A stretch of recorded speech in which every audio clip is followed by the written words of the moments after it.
My name is Emil, and today I'm going to be giving some insights into my hardest ascents that I've done over the years. Okay, the backstory to this is I'd been trying Power Up now for about 6 weeks. It was the only climb in Magic Wood that was possible to climb with an injured right knee at like the AP plus and above level. This was the final day of the trip. I'd been working on it for several weeks. I'd been on it the day before, given my last attempt, and was like, okay, didn't do it this trip. We'll have to come back in the winter or something to try and get it done.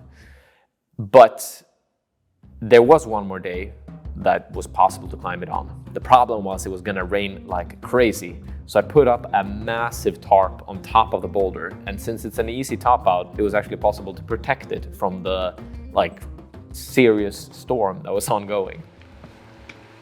This is the first attempt also of the day. Like just no expectations. Boom, sticking this move, which was one of the cruxes for me. Particularly the crux for me, I guess. Every time I stuck that first dyno, it was very much game on, because I knew I had like a 50-50 or maybe a 20% chance of sticking this last move after it. And when I did, I was like, I felt like I was floating. And soon comes one of the most priceless reactions I've ever had on a climb. Like that face. I've seen that piece of footage so many times because I always reuse this for videos because it's such a spectacular boulder. The movements are unmatched to anything I've climbed outside of this one. Just massive, massive, massive moves on pretty good holds. I believe Yannick called it the juggiest 8B plus out there. It's not particularly juggy if you ask me, but the holds are good. Like they are very, very good, but it's incredibly far between them and the movements are very complex, I would say. It's hard to coordinate all of your limbs in the way you do here and making sure that the timing of how you're tensing your heels and your tendons is correct. Because if it's slightly off, you're just punting off the wall. But yeah, this is, and now I'm having to crawl out of the tarp. What? And Cordelia's filming is saying, all the way up, under, over, around, kind of, just, but in Swedish. Yeah, and it's just like, what's going on here? And then I lose it completely.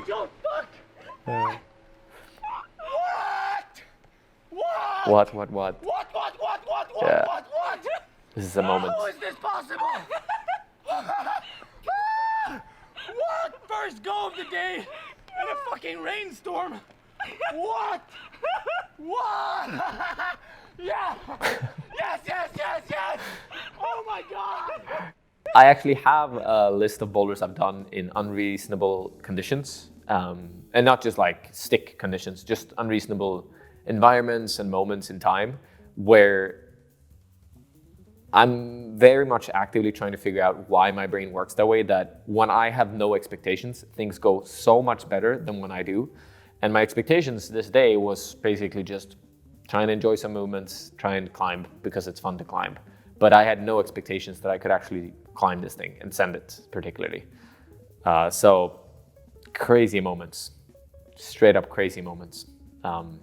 But yeah, such a good memory. Let's take a quick break and chat about today's sponsor, Rugby.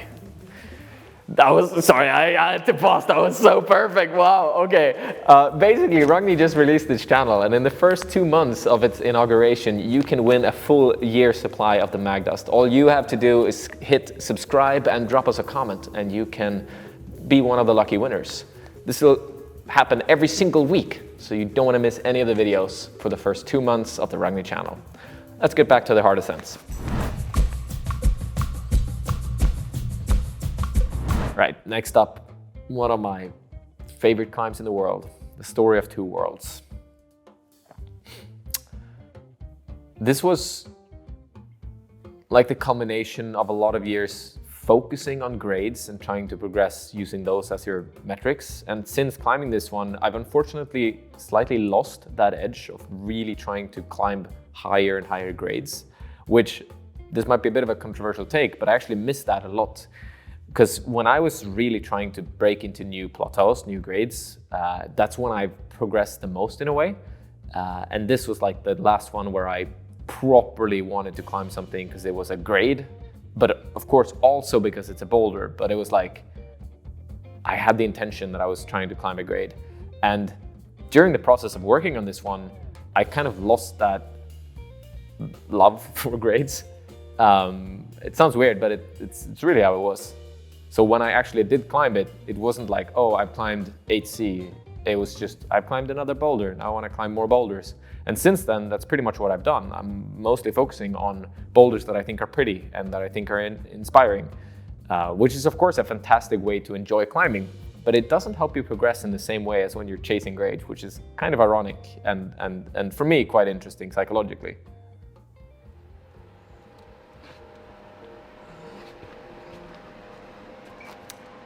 This move is so hard for me.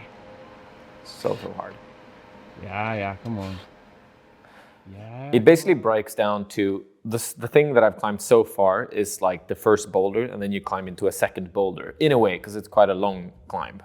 And for me, the first boulder, it's funny because I know some people find that to be like 7C, pretty easy in comparison to 8C, just a start intro. But personally, the first part was harder than the second part, which is for some people an 8B plus. So if it were to be really like stiff with my own grading, it would be 8B plus into 8A plus. I think it's more, or technically 8B plus into 8B plus, but for me it's more like 8A plus into 8A plus, how I would break down how the boulder feels in levels of grades. So that's V12 into V12. Come on. Oh, these moves are so sick. I really want to get back to this climb someday and try the lowest start, which is a V16. But not sure when. Maybe this winter. Come on, Emil. Come on. Come on. Come on. So this is another one of those last attempts type of things. You can see the snow in the background kind of coming down. And the holds were about to start getting wet. So I don't think you can see it. And I don't know if we mentioned it in the video, but Sam, who's filming this, he had to take off my jacket, which we put on top of the left-hand side of the rock to keep it dry for the attempt. And it was like kind of starting to drip a little bit on the holds, which if they get wet, you're just not going to climb it. So very unlikely ascent this one as well. Yeah, come on, Emil. Come on. Come on now, Emil. Let's go. Come on. I can hear that he's so nervous for me right now. Come on. Come on. Keep it together. Come on. He's getting that like moose cheering. It's like, come on, moose. It's so funny. Come on. And then Come I on, lose Emil. it completely. Come on. Keep it together. What is that scream? Honestly, what is that scream? I sometimes look back at this and I'm like, I have no idea I could make that type of sound, but it's out there now. Come on, get your feet up, come on. Yeah! Woo! Yes! That's my favorite. Come on. Yeah. Oh, Good times. let's go. Good times. Here's some truck. Hold on, could you walk it to me? Could you open it? I think I was about to start puking here almost. I was completely destroyed. Mentally, like internally, externally, everything was cooked here. Breathe, breathe. Thank you. The thing is, here it's like a V0 minus slab top out. But on a V0 minus slab, you can always slip because you don't have any handholds whatsoever. And because it had just been snowing, it was a little bit wetter than it was supposed to be. So I was trying to really recover, get some chalk in and like pad up the holds. But it was honestly a risk that I could fall here. Breathe.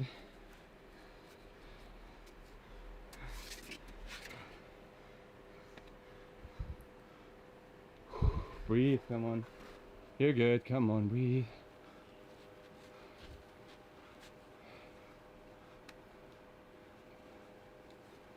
Breathe.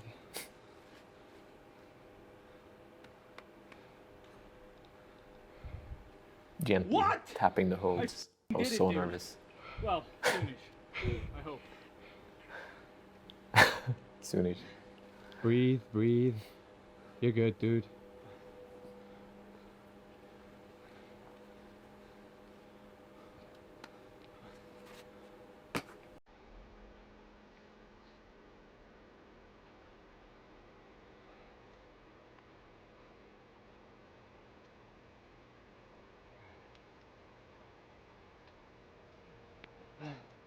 Yeah! Yes! The nice cinematic music there. Oh, it's a big old chair. Yeah, I really couldn't believe that it went, because it was very much on the last few days of the trip. Epic moment. I really miss making those type of videos. Nowadays, I focus a lot more on like conceptual stuff, so to speak. So like I try and think of what the video is about and make that video. But here it was just like shooting, climbing, whatever it is, which is kind of stressful when you're doing YouTube full time, but really fun at the time. And I do miss having those type of videos on the channel. I hope to make a few of them this year, but I want to keep it as like stress-free as possible. So there's no expectation that those videos have to be made. This boulder for me is like the biggest project I've ever had by far. This crag is one of the first ones I ever went to in Stockholm, or anywhere in the world really, called Brudberget. And I saw this, there's this line, it's like a perfect just line that has 7C stand start, which is the end of the climb, an 8A sit to it, and then an extension that adds a 7C plus boulder to it, which is what we're watching right now.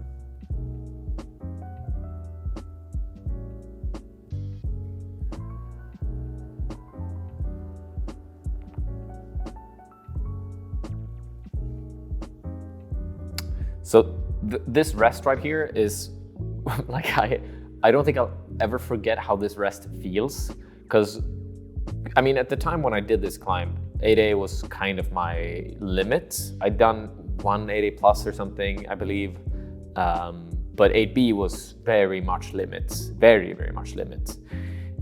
So the idea to climb this thing was just something that came into fruition when I started like trying the 7C stand, which was my first other project.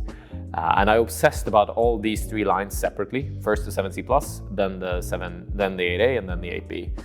And it took me roughly 70 sessions to piece this whole thing together. And I would argue I was probably like a high-end 7C plus, low-end 8A climber when I did this one. You would find me like on the majority of 8As that I was trying, I probably wouldn't do them.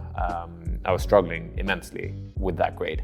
But the pure obsession and like dedication to climb this thing helped me progress more than anything I've done in climbing before. And this rest is sort of the focus point of that, because I knew I would climb this individual section every single time if I tried it just from there.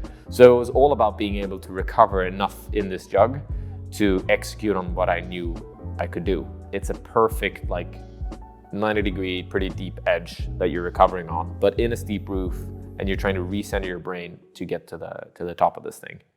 No real vision that I would actually do the thing, and then that's when it finally went.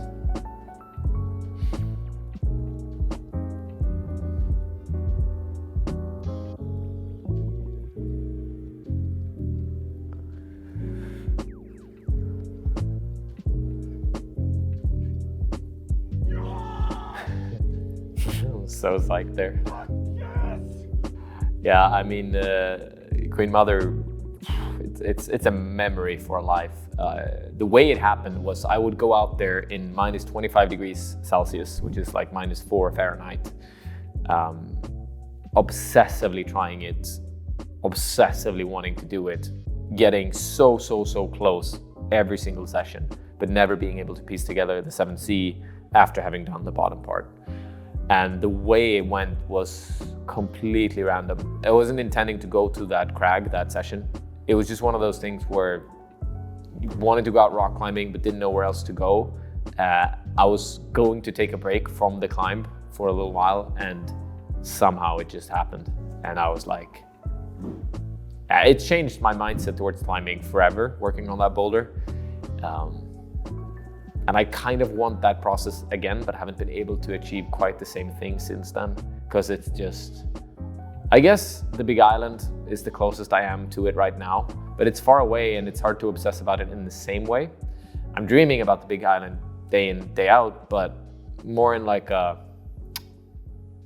hopefully I can get down there and try and do it again type of thing. Yeah, I mean, this climb is always on my mind. I would say that this is one of my most, like the biggest driving force in my training right now. Has been for a while actually. Just wanting to do this climb.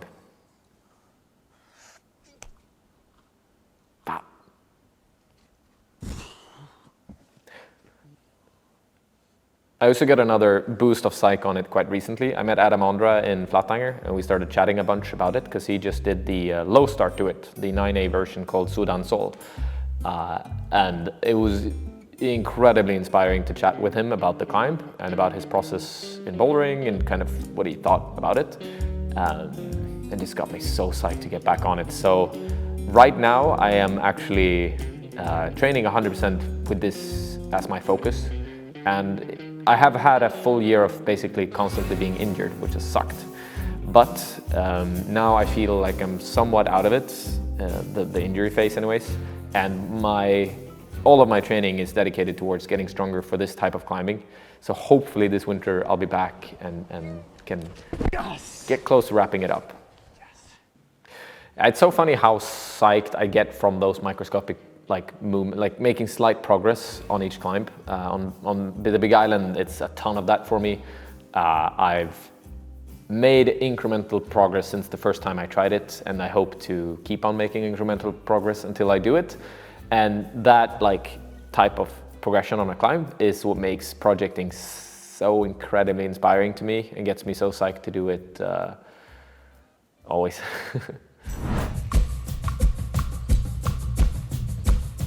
I tried Alphane more as it was for a video, strictly for a video to see how the climb is, because I like documenting these climbs, but it's probably the 9A, one of the 9As that suits me almost the least, in the sense that it's like really technical boxes that you're kind of climbing inside of.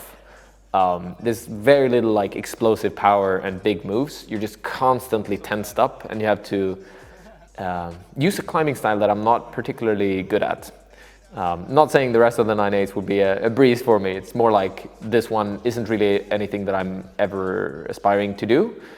But if I did the Big Island, I would probably be psyched on Soudain Seul to try and do that one as well. But Alphane, I mean, it's such a sick climb. I hope to see it get more repeats the coming years. It's always accessible is the thing. You can climb it in any day of the year essentially, because it's always dry. So people who are projecting it can spend way more time on that one than they can on, let's say, Burden of Dreams, for instance, or the Big Island Assist, for instance, because it's just more they're always wet essentially.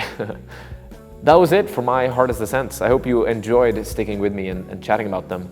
If you haven't already, then subscribe to the Rugny channel, drop us a comment, and you will have a chance to win a full year supply of the Mag Dust, only available for 2 months, the first 2 months of this channel's creation. Thanks for watching. See you in another one. Peace.